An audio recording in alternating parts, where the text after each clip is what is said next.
नमस्कार दोस्तों, मैं आकृति आप सभी का स्वागत करती हूँ आकृतिस किचन कॉर्नर में। आज हम बनाने वाले हैं शक्करपारा। भाई इसे देख के तो ये पता ही नहीं चलेगा कि शक्करपारा है या बिस्किट।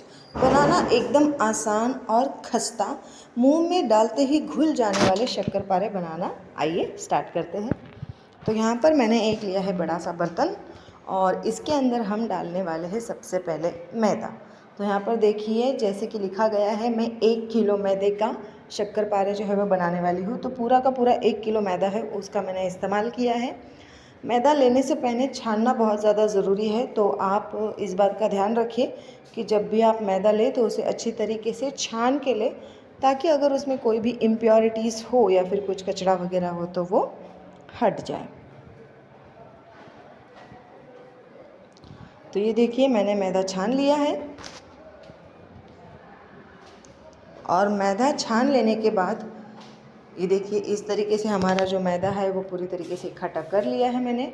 और ये देखिए 1 किलो का मैदा पूरा खाली है। मैं प्रूफ बता रही हूँ कि हाँ भाई मैंने पूरा 1 किलो का मैदा इस्तेमाल किया है।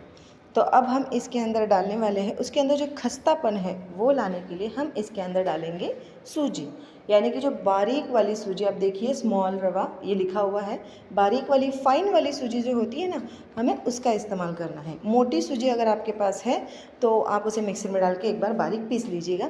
तो ये देखिए मैं इसके अंदर लगभग 100 या फिर 120 ग्राम, यानी 100 से लेकर के 120 ग्राम, यहाँ पर मेरे घर पे एक कटोरी है, मैंने उस कटोरी का इस्तेमाल किया है। 100 से 120 ग्राम के करीब हम इसके अंदर डालेंगे बारीक वाली सूजी और फिर एक चम्मच की मदद से हम उसे कर देंगे बिल्कुल अच्छे से मिक्स। ये जो सूजी है हमारा, सूजी और मैदे का जो मिक्सचर है वो एक दूसरे के साथ बहुत अच्छे से मिक्स होना ज़रूरी है, तभी जाके आपके जो शक्करपारे हैं वो बनेंगे एकदम खस्ता और मुंह में जाते ही हो जाएंगे मेल्ट। तो यहाँ पर मैंने इसे बहुत अच्छे से कर लिया है मिक्स। अब मिक्स करने के बाद स्वीट, यानी कि हम डालेंगे इसके अंदर पाउडर शुगर। अभी चीनी डालनी कितनी है, तो भाई जितना आप मीठा पसंद करते हैं उतनी डालनी है। मैंने यहाँ पर लगभग 400 से 500 ग्राम के करीब मैंने डाल दी है चीनी, क्योंकि 1 किलो मैदे के लिए इतनी चीनी सफिशेंट होती है, ना ज़्यादा मीठा बनेगा और ना ही कम। तो इतनी चीनी डालने के बाद फिर से ये जो ड्राई इंग्रेडिएंट्स हम यूज़ करते हैं ना दोस्तों, उसे मिक्स करना बहुत ज़्यादा ज़रूरी है। ड्राई इंग्रेडिएंट्स को पहले बिल्कुल अच्छे से एक दूसरे के साथ मिक्स कर लीजिए। आप चम्मच की मदद से मिक्स कर सकते हैं, या फिर अगर आप चाहो तो आप अपने हाथों से भी मिक्स कीजिए, कोई इशू नहीं है। और ये मिक्स करने के बाद अब हम इसके अंदर डालेंगे मोइन। तो मोइन आप शुद्ध देसी घी का डाल सकते हो या फिर डालडे का भी डाल सकते हो, जो वनस्पति घी होता है ना उसका। तो यहाँ पर लगभग 150 ग्राम के करीब मैंने मैंने तो घी लिया है, लेकिन अगर आप चाहो तो वनस्पति घी का भी इस्तेमाल कर सकते हो। और ये मेल्टेड होना चाहिए, तो मेरा घी ज़्यादा जमा हुआ नहीं था, आधा मेल्टेड ही था। लेकिन अगर मान लीजिए कि आपका जो घी है वो मेल्टेड नहीं है तो आप उसे हल्का सा गर्म कीजिएगा, लेकिन गरम गरम हमें उसे मैदे के अंदर बिल्कुल भी नहीं डालना है, इस बात का ध्यान रखें। हमें उसे हल्का गुनगुना होने के बाद ही मैदे में मिक्स कर लेना है। और मिक्स करने के बाद हम उसे, आप देख सकते हैं कि किस तरीके से मैं अपनी उंगलियों की मदद से पूरा अच्छी तरीके से मिक्स कर रही हूँ, ताकि हमने जो मोइन डाला है वो एक साथ सारी तरफ फैल जाए। मैं आपको दिखाऊंगी, देखिए मैं मुठिया बांधने की कोशिश कर रही हूँ, तो ये देखिए हल्की हल्की मुठिया बन रही है, पूरी तरीके से मुठिया भी नहीं बन रही है। देखिए हल्की हल्की मुठिया बन रही है, यानी कि इसका मतलब हमारा जो मोइन है वो ना ज़्यादा है ना कम। अगर आप चाहो तो आप ज़्यादा डाल सकते हो, लेकिन वो बहुत ज़्यादा ऑयली हो जाता है, तो मैं ऑयली नहीं करना चाहती, बस इसीलिए मैंने कम मोइन डाला है। और एक बार मोइन डालने के बाद हम इसे बिल्कुल अच्छे से कर लेंगे मिक्स, और पानी डाल के हम इस आटे को गूंदना स्टार्ट करेंगे।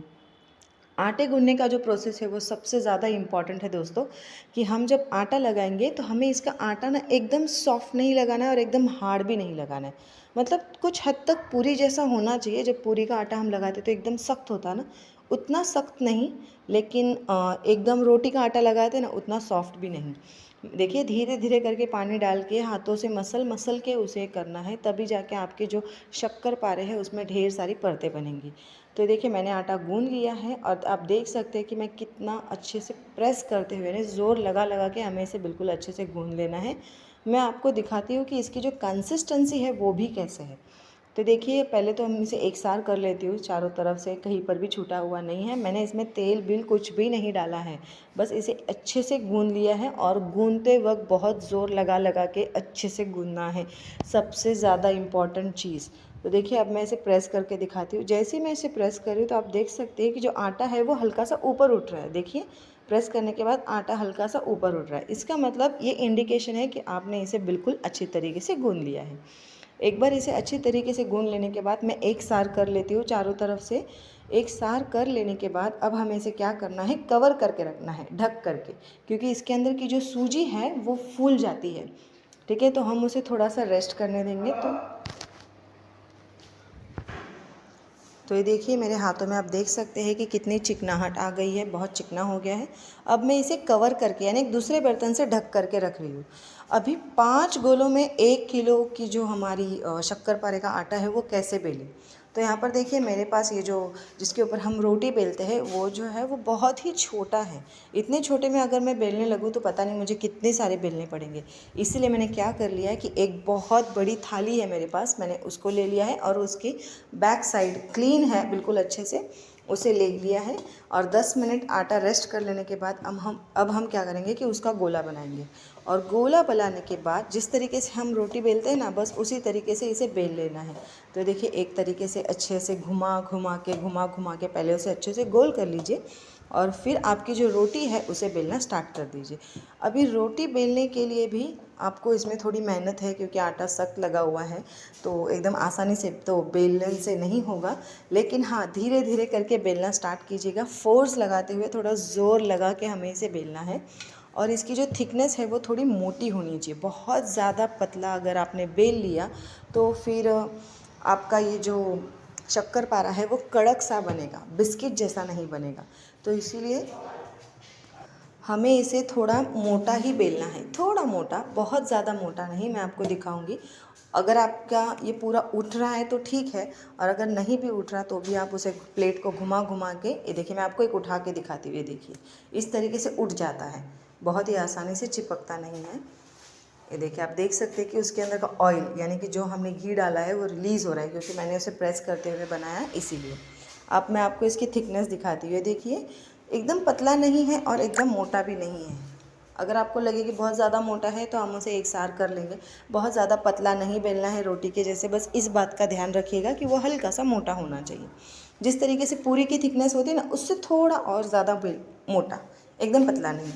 और एक बार एक सार और चारों तरफ से इवन होना चाहिए, कहीं पर मोटा कहीं पर पतला ऐसा नहीं बेलना है, बिल्कुल अच्छे से बेल लीजिएगा। आप थिकनेस देख सकते हैं।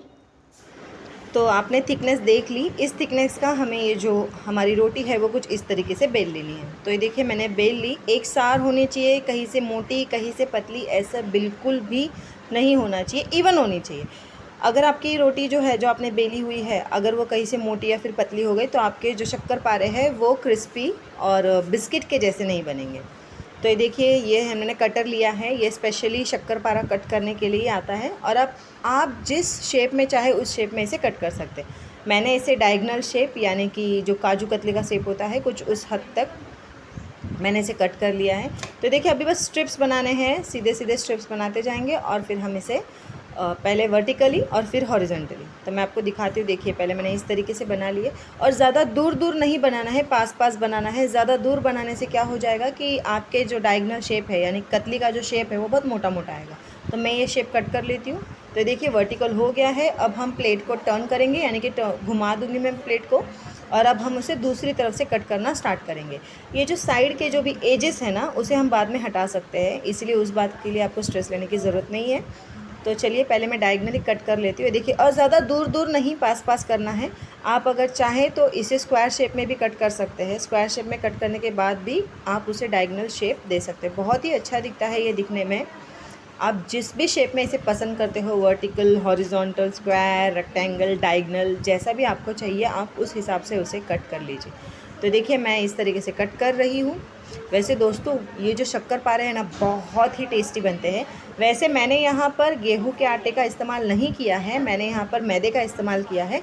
आप अगर चाहे और आप इसे हेल्दी बनाना चाहते हो तो आप मैदे के बदले गेहूं के आटे का भी इस्तेमाल कर सकते हैं। उससे भी आपके जो शक्करपारे हैं वो उतने ही टेस्टी बनेंगे जितने कि मैदे से बनते हैं, और प्लस वो हेल्दी भी बनेंगे। तो ये आपकी चॉइस है कि आप कैसे बनाना चाहते हो।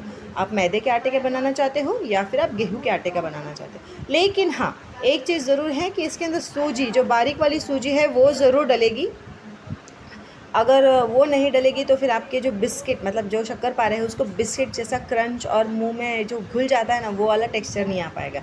तो बस इसीलिए हमें इस बात का ध्यान रखना है कि उसमें सूजी ज़रूर डालनी है। तो देखिए मैंने कट कर लिया। अगर कोई मोटा हुआ है या फिर पतला हुआ है तो जिस तरीके से मैं बीच बीच में से कट कर रही हूँ ना, वैसे आप उसे कट कर सकते हैं। इसके लिए हमें किसी भी स्केल की मेजरमेंट की ज़रूरत नहीं है। आप थिकनेस देख सकते हैं, आप शेप देख सकते हैं। जो भी शेप आपको पसंद हो, जैसा पसंद हो आप उसके बेसिस पे कर सकते हैं। देखिए कुछ इस हद तक, बड़े तो बड़े, छोटे तो छोटे, जैसा आपको पसंद है। मैंने यहाँ पर दोनों एक ही इसमें बना के दिखा दिए हैं आपको। तो ये हो जाने के बाद अब जो साइड में जो एजेस है, जो हमें थोड़ा खुरदुरा लग रहा है या फिर प्रॉपर नहीं दिख रहा है, उसे हम हटा देंगे और उसका फिर से एक गोला बना करके हम उसे फिर से बेल लेंगे। तो मैं वो जो साइड के एजेस है मैंने उसे हटा दिए हैं, एक सार कर लिया है। चारों तरफ से जो भी ऐसे टूटा फूटा लग रहा है, जो बराबर नहीं है, जो शेप में नहीं है, उसे हम हटा देंगे। वो हटा लेने के बाद अब हम एक तरफ मैंने ऑयल ऑलरेडी गर्म करने के लिए रख दिया है। तो ये देखिए मैंने कढ़ाई में तेल गरम करने के लिए रख दिया है। ये नॉर्मल ऑयल है, जो हम कुकिंग ऑयल इस्तेमाल करते हैं वही है। अब चेक करते हैं कि हमारा जो ऑयल है वो अच्छी तरीके से गर्म हुआ है या नहीं। एकदम जैसे कि हल्का गर्म हुआ है और उसमें अगर आपने शक्करपारे डाले तो आपके शक्करपारे हो जाएंगे ख़राब। इसलिए इस बात का आपको ध्यान रखना है, फूट जाएंगे तेल में जाते ही। तो इस बात का आपको ध्यान रखना है कि स्टार्टिंग में जब भी आप शक्करपारे ऑयल में डालें तो वो जो तेल है परफेक्ट टेम्परेचर पे आना चाहिए। जैसे ही मैंने उसके अंदर, ये आप देख सकते हैं कि जैसे ही मैंने उसके अंदर एक छोटा सा आटे का पीस डाल दिया तो वो फूल के ऊपर आ गया। वैसे तुरंत ऊपर आना ही चाहिए। और अगर मान लीजिए कि आप फर्स्ट टाइम कर रहे हो तो आपको तेल में डायरेक्टली कोई भी चीज़ छोड़ने के लिए डर लगता है, तो इस तरीके से जो चम्मच है उसके ऊपर हम थोड़ा सा रख देंगे और फिर उसके बाद हम उसे तेल में धीरे धीरे करके छोड़ देंगे। अगर आपको एक्सपीरियंस नहीं है तो आप ये ट्रिक फॉलो कर सकते हो। आपको क्या करना है कि थोड़ा सा चम्मच पे ले लेना है और फिर धीरे से चम्मच, हमारी जो कढ़ाई है जिसके अंदर तेल गर्म हो रखा है उसके अंदर धीरे से छोड़ना है, ऊपर से छोड़ना नहीं है। अदरवाइज़ जो तेल है वो आपके, उसके छींटे जो है वो आपके हाथों पर आ सकते हैं, आपको आप जल जा सकती है आपकी जो स्किन है। इसलिए इस बात का ध्यान रखिएगा कि उसे धीरे से छोड़ना है, बहुत ज़ोर से नहीं और बहुत ऊपर से भी नहीं। आप देख सकते हैं कि मैं किस तरीके से छोड़ रही हूँ। अगर आप चाहे तो चम्मच जो है वो सीधा, आपकी जो करची है वो सीधा आप तेल के अंदर लेके जाके भी उलट सकते हो तो भी चलेगा। इससे आप एकदम सेफली आपके जो शक्करपारे है उसे अच्छे से फ्राई कर लोगे। तो ये देखिए, ये मैंने डाल दिया। जैसे ही हम इसे डाल देंगे, अब स्टार्टिंग में हम इसे बिल्कुल भी नहीं छुएंगे, चम्मच नहीं डालेंगे, अदरवाइज़ आपके जो शक्करपारे हैं वो टूट जाएंगे, फूट जाएंगे, यानी कि तेल में वो खुल जाएंगे, परफेक्ट शेप नहीं चलेगा मिलेगा आपको। इसलिए, और अगर आपको एक्सपीरियंस है तो आप सीधा हाथों से भी डाल सकते हैं। देखिए आप देख सकते हैं कि किस तरीके से मैंने हाथों से डाल दिया। स्टार्टिंग के 3-4 मिनट तो हम चम्मच बिल्कुल भी नहीं लगाएंगे हमारे शक्करपारे को।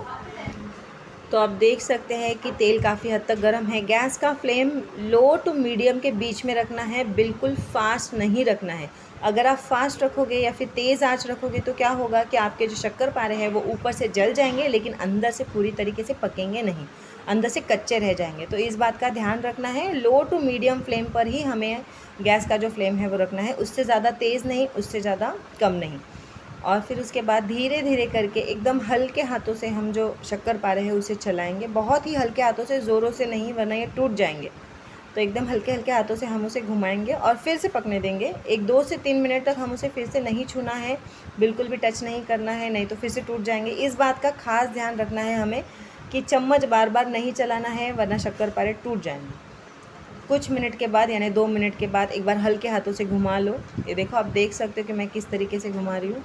हमें इसे गोल्डन ब्राउन कलर आने तक फ्राई करना है, लो टू मीडियम फ्लेम के बीच में, ना ज़्यादा फास्ट ना ज़्यादा स्लो।